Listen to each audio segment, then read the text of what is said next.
This is going to be the final chapter in our series on the attractions of the Gold Coast. Dreamworld.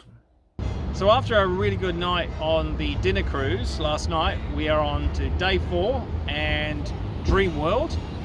But we got a 2-day pass, so that also includes WhiteWater World, which is next door. We can either do like, half and half one day, then come back and do it again, or we can do one day here and one day at WhiteWater World. Haven't quite worked it out.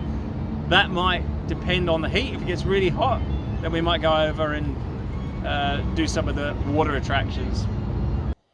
It's kind of a strange park because they're in the process of, I guess, renovating it, rebuilding it, renewing it.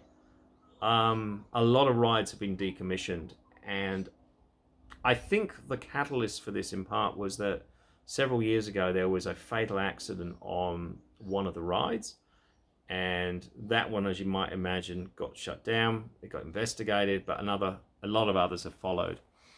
And you go in there and it feels like it's kind of a park in between two lives at the moment, because I remember what it used to be like, and it bears no resemblance to that.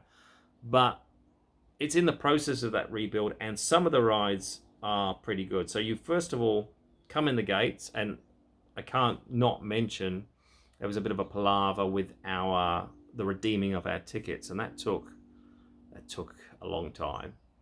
It took about 45 minutes, and it wasn't a busy day. So yeah, digital technology is all well and good, but sometimes it just complicates things. But finally we got in the park, happy face on again, and I said, let's go straight to Steel Taipan, this new shiny roller coaster. Pretty good coaster. I wouldn't say it's up there with DC Rivals or Leviathan, but it has a really big redeeming factor, which I'm kicking myself that I didn't get to enjoy, and that is the rear-facing seats that you can pay for on Steel Taipan spin. And it just changes the whole ride for people doing that. And I thought it was shut. I thought you couldn't actually do the rear-facing seats, so I didn't pay for it. And I found out later you could have on the day. And I hear they're the best ones out of all 3 coasters because of this spinning. So we missed out on that. Highly recommended to go and give it a go. And yeah, if you do it, put in the comment section what you think about it, because it's one of the things I do want to do if we ever go back. From there, the next ride we went to was probably the next big thrill attraction that was open on the day, and that was the Giant Drop. And this is the biggest giant drop ride in the country. It's pretty good. I can't say that this was this let me down at all.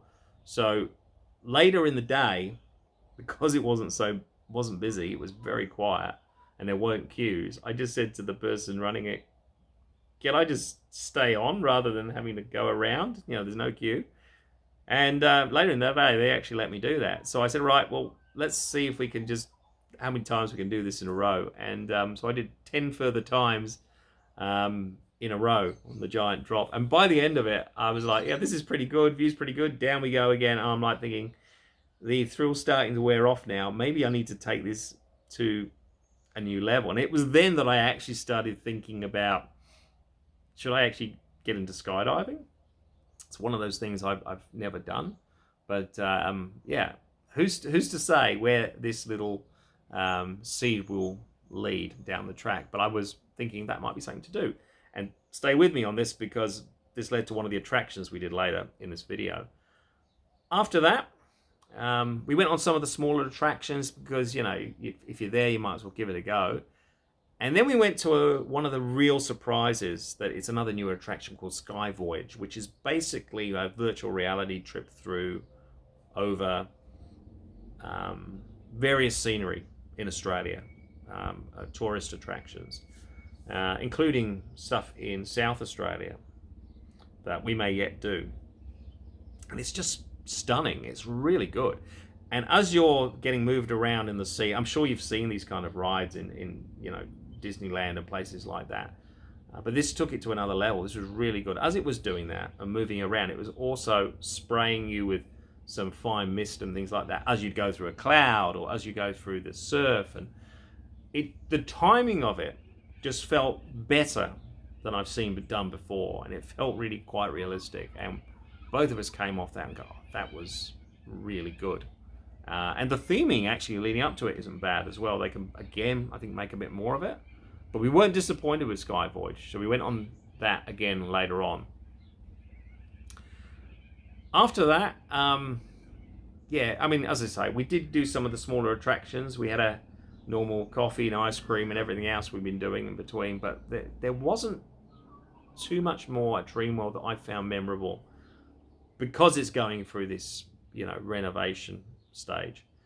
But the next day we went back again next door to WhiteWater World. So to be fair, I think we were a bit theme parked out by this stage. This was our 5th theme park in a row. And WhiteWater World, it's okay. On a hot day, it's a good place to be. Lots of slides. We didn't feel like there was any shortage of them. We wanted to keep going up and doing another slide. But again, the fastest thrill slide with the biggest drop was shut. And I'm not sure why. So that was a bit disappointing. We were a bit theme parked out. Worthwhile doing, perhaps, if you've got maybe 2 half days, half a day in Dreamworld, half a day in WhiteWater World, or maybe 2 days and you're staying somewhere close to the parks. But I think at that point, when we left a little bit earlier, this one, and I was still thinking about the previous day when we'd been doing the giant drop, and I thought, I think I want to maybe try skydiving. We are in the traffic heading back to Surfers, and what we may do, or what I may do, is go to this place called iFly, which is like an indoor skydiving centre. Never been skydiving before, but after doing the giant drop 11 times yesterday, it occurred to me that maybe I should look at jumping out of a plane as well. And there's no simulators in Adelaide like with this kind of iFly fan thing we're going to. So I thought this is a good place to maybe go down and give it a go. See if we can learn something. Off we went, and in I went, and I actually picked it up okay for a first go. And I think got the hang of some of the basics. And I thought it was a lot of fun. So if you're up there and you're in the Central Business District, this is another thing to do while you're there, along with Infinity and Ripley's Believe It or Not and things like that. It's within walking distance. So we did that. I did that. Karen videoed it.